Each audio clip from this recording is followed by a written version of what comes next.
में शामिल हो रहे हैं हमारे साथ ताहिर बादशाह साहब, जो कि चीफ इन्वेस्टमेंट ऑफिसर हैं इन्वेस्को म्यूचुअल फंड के। इससे पहले 31 सालों का लंबा गहरा अनुभव ताहिर बादशाह साहब का इक्विटी मार्केट्स का है। पहले 8 साल से अभी इन्वेस्को म्यूचुअल फंड के आप सीईओ हैं। उससे पहले मोतीलाल ओसवाल एसेट मैनेजमेंट में आप बड़े पदों पर काम करने का अनुभव ले चुके हैं। न सिर्फ मोतीलाल ओसवाल फाइनेंशियल सर्विसेज, बल्कि Kotak Mahindra Investment Advisors, ICICI Pru Asset Management, Alliance Capital जैसे दिग्गज संस्थानों के साथ काम करने का ताहिर बादशाह साहब का अनुभव है। और आपने पढ़ाई के तौर पर बैचलर्स की डिग्री हासिल की है इलेक्ट्रॉनिक्स इंजीनियरिंग में यूनिवर्सिटी ऑफ मुंबई से।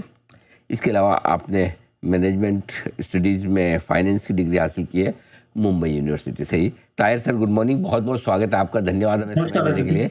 सर, 2026 क्या लग रहा है सर? क्या 2025 से बेहतर साबित होगा? पैसे बनेंगे, कमाई होगी, तेजी होगी मार्केट में? क्या आउटलुक है सर आपका? एग्रीगेट लेवल पे एनर्जी लगता है कि 2026 शुड बी बेटर देन 2025। ऐसे थोड़े बहुत जो इंडिकेटर्स है वो धीरे धीरे डेवलप होते जा रहे हैं। मैं नहीं कहूँगा कि it will be a runaway market, लेकिन जो हमने थोड़ी बहुत ढील देखी है 2025 में, वो कुछ जो रीजंस रहे हैं, चाहे वो ट्रेड रिलेटेड हो या चाहे फिर वो जियोपॉलिटिक्स रिलेटेड हो या चाहे फिर वो अर्निंग्स की जो किल्लत रही है उसके लिए हो, वो आई थिंक धीरे धीरे करके मुझे लगता है कि 26 में सेटअप विल बी डिफरेंट, या थोड़ा रिवर्स होने की संभावना जरूर है। आई थिंक हम सभी लेवल पे, मतलब मुझे लगता है कि हम आशा रखते हैं कि there will be an improvement. Earnings की इम्प्रूवमेंट थोड़ी बहुत हल्की सी दिखाई देने ऑलरेडी शुरुआत हो चुकी है in the last quarter, and I think वो थोड़ा मोमेंटम और पिकअप करेगा। बेस इफेक्ट का भी सहारा रहेगा हमें ड्यूरिंग द कोर्स ऑफ 2026। तो I think that will B positive. साथ ही साथ मुझे लगता है कि ट्रेड के मामले में थोड़ा बहुत रेजोल्यूशन डेफिनेटली होगा। अगर नहीं भी होता तो I think market is already kind of price that in, और हम अगर आंकड़े देखते हैं एक्सपोर्ट्स के तो they are not as bad. जो शायद एक चिंता का विषय रहा है कि 50% टैरिफ होने के बाद जो अफेक्टेड सेक्टर्स हैं उनमें बहुत ज़्यादा इम्पैक्ट आएगा। आई think it is being made up in other ways. जैसे फॉर एग्जांपल मोबाइल फ़ोन की एक्सपोर्ट्स जो है वो एक काफ़ी स्ट्रॉन्ग दर पे चल रही है, and I think it has been a very good offset. हमने देखा नवंबर के महीने के एक्सपोर्ट्स का डेटा, और that is giving us that additional comfort. और अगर फिर भी अगर लेकिन थोड़ी बहुत हमें रियायत मिल जाती है as far as tariffs concerned, और अगर एटलीस्ट जो रशिया रिलेटेड पेनल्टी है वो अगर हट जाती है, उसकी उसकी संभावना काफ़ी ज़्यादा है मेरे हिसाब से।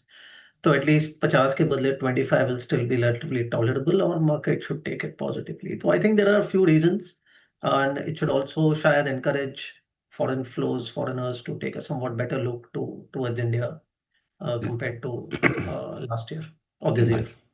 2026-2025 से बेहतर साबित हो सकता है, ये उम्मीद है ताहिर बादशाह साहब की। लेकिन एक ग्लोबल मार्केट पर आपसे राय लेना चाहता हूँ, क्योंकि लोगों को डर यही कि हमारे मार्केट तो सस्ते भी हैं, 2025 में चले भी नहीं तो ज़्यादा समस्या है नहीं, लेकिन अमेरिकी बाजार लाइफ हाई पर है और कई लोगों को लगता है कि बबल बनने की तैयारी है वहाँ पर, या बन रहा है, या जो भी समझे। क्या लगता है आपको, क्या एक बड़ी रिस्क है 2026 में?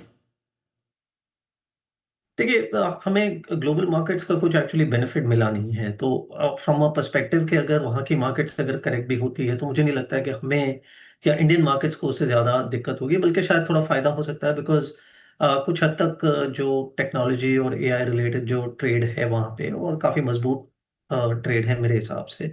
आई थिंक उसके कारण हमने थोड़ी बहुत ढील देखी है इन टर्म्स ऑफ फ्लोज, और जायज़ है क्योंकि वहाँ पे जो ग्रोथ आ रही है, कुछ बड़े सेक्टर्स में ग्रोथ आ रही है, कुछ अलग ही पैमाने पे ग्रोथ आ रही है। आई थिंक उसके चलते हुए इंडिया का जो ग्रोथ है वो थोड़ा अंडरवेलमिंग या कुछ लेस अट्रैक्टिव लगने लगा था कुछ समय से। तो अगर वहाँ पे थोड़ी बहुत, मतलब if you see a little bit of moderation, चाहे वो ग्रोथ में हो या तो स्टॉक प्राइस मूवमेंट्स में हो, तो मुझे लगता है कि that will help India, and India flows emerging market की तरफ झुकाव ज्यादा हो सकता है। और उसके अंदर इंडिया ने भी, even with in emerging markets, India ने अंडर परफॉर्म किया है। तो मुझे लगता है कि वो कंडीशंस भी शायद हमारे लिए पॉजिटिव साबित हो सकते हैं। लेकिन एआई के बारे में मैं कहूंगा कि, या टेक्नोलॉजी के बारे में कहूंगा कि मैं ये कैंप पे नहीं हूँ कि it's a very strong bubble. शायद थोड़ा बहुत मॉडरेशन डेफिनेटली हो सकता है, बट आई थिंक ये एक ऐसी टेक्नोलॉजी है जहाँ पे मतलब the proof of it being a valid technology is rising, और एक थ्रेशोल्ड पहुंच गया है जहाँ पे मतलब आई थिंक इन्वेस्टमेंट्स बरकरार रहेंगे, शायद not at the same pace as the last few years, लेकिन मैं नहीं कहूँगा कि वो एक यू नो एम्प्टी बबल है। It's a very important area of technology, और कुछ स्लो डाउन हो सकता है लेकिन ओवरऑल पॉजिटिव रहेगा for the coming few years. Perfect. क्या लगता है आपको कंपनियों की कमाई इस साल लौटेगी वापस से, और किस तरह की ग्रोथ की उम्मीद, अर्निंग्स ग्रोथ की उम्मीद आप कर रहे हैं? तो दैट ये तो एकदम फंडामेंटल मुद्दा है, और that is where the whole market की जो इंडियन मार्केट की जो परफॉर्मेंस है वो हिंज करेगी। बाकी सब चीज़ें भी इंपॉर्टेंट है, लेकिन क्लियरली हमें अर्निंग्स की एक्सेलरेशन देखनी है, और आई थिंक इस बार हमें लगभग हमारे ही मतलब डोमेस्टिक बलबूते पे ही हमें अर्निंग्स डेमोन्स्ट्रेट करने की जरूरत पड़ेगी।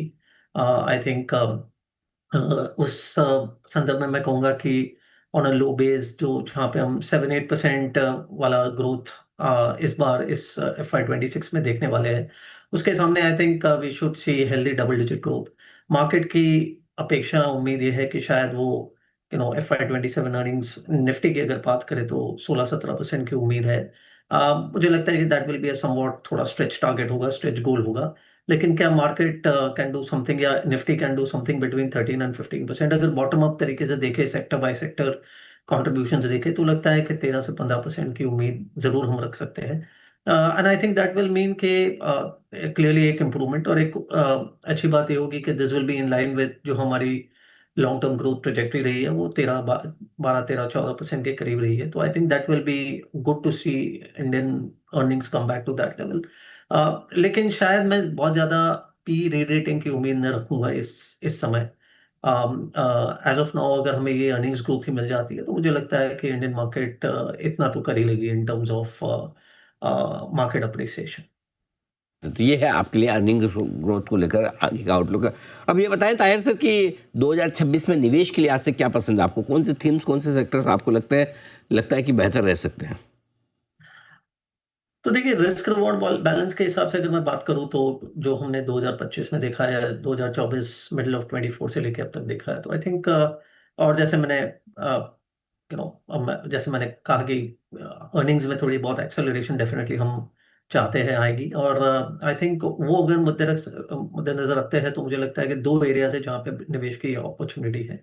एक तो है, मुझे लगता है कि लार्ज कैप रिलेटेड जो एरियाज है वो, या लार्ज एंड मिड कैप वाली जो एरियाज है वो शायद will be a good starting point for 2026, क्योंकि एट एट वन लेवल जो सिस्टम में रिस्क है, चाहे वो ग्लोबल रिस्क है या डोमेस्टिक रिस्क है, उसको भी हम ध्यान में रख रहे हैं। तो एक बैलेंस अगर मैं कहूँ कि जहाँ पे पॉजिटिव्स भी है, लेकिन अगर रिस्क जो है सामने हमारे, उसको भी अगर हम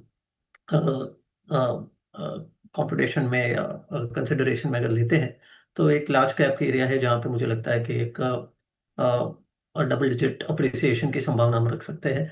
और दूसरी ओर पे मैं कहूँगा कि अगर कुछ हद तक निवेशकों को अगर रिस्क लेने की संभावना है, कैपेबिलिटी है, तो मुझे लगता है कि स्मॉल कैप एक ऐसा area on the other spectrum जहाँ पे मुझे लगता है कि एक SIP के रूप में या धीरे धीरे करके मुझे हमें इन्वेस्ट करना चाहिए, क्योंकि सेक्टर ने अंडर परफॉर्म किया है, सेगमेंट ने अंडर परफॉर्म किया है।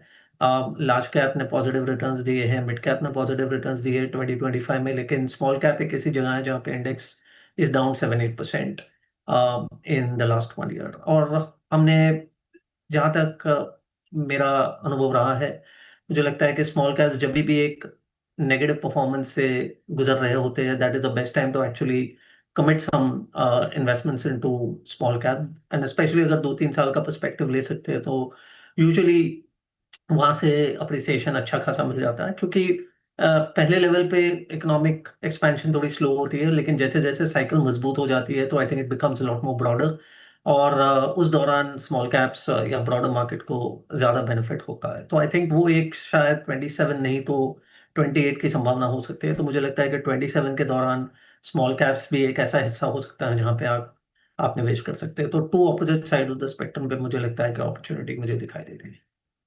Tahir sir, good morning, Neha this side. Sir, आपने लार्ज और मिड स्मॉल कैप्स को लेकर तो रणनीति बताई, कोई ऐसी थीम्स भी है सर पे फोकस करना चाहिए या जिसको अगले साल अवॉइड करना चाहिए? तो देखिए, themes basically, Neha ji, will be largely revolving around two things. One is banking and financial services, जो एक सेक्टर के अगर मैं हिसाब से मैं आपको कहूँ तो जो लेंडिंग की प्रक्रिया है वो इम्प्रूव होने जाने वाली है। I think credit growth will pick up, और उसके साथ जो जुड़े हुए फैक्टर्स है, चाहे वो निम्स हो या चाहे मतलब प्रॉफिटेबिलिटी हो बैंक्स की, वो शायद बेटर होती जाएगी, क्योंकि आई थिंक 26 और 27 का हमें अगर बैकग्राउंड में कुछ रखना है दिमाग में, तो ये है कि रेट साइकिल जो है वो बाय एंड लार्ज एक बॉटमिंग आउट पैटर्न हो रहा है। मतलब आई डोंट रियली थिंक यहाँ से बहुत ज्यादा रेट कट्स की हम उम्मीद कर सकते हैं। तो एक एक तरीके से रेट कट साइकिल जो है वो करीब करीब कंप्लीट होने जा रहा है, तो उससे बैंक्स की प्रॉफिटेबिलिटी और मार्जिन्स में इंप्रूवमेंट की डेफिनेटली शक्यता है। और बैंक्स प्लस नॉन बैंक्स दोनों को फायदा जरूर हो सकता है। एंड अगर दूसरे लेवल पे अगर हम देखें तो जो बेनिफिट्स हमें अक्रू हुए 2025 में with regard to taxation, GST, personal tax cuts, और शायद आने वाले दिनों में इवन जो हमें एथ पे कमीशन इम्प्लीमेंट होने की जो